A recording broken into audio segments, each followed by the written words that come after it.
Well, this is the area at Elmhurst and Pakenham.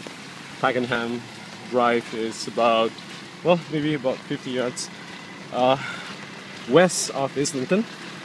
And as you can see, traffic has been diverted through this way. The reason is the flood in front.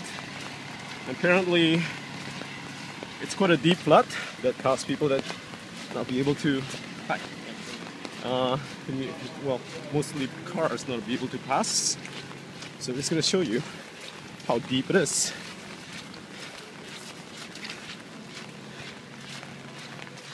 As you can see, it is quite deep.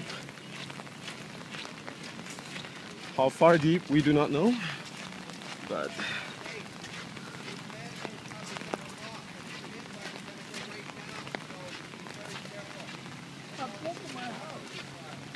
well, apparently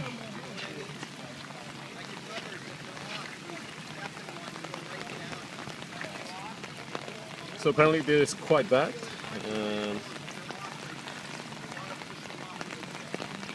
Okay.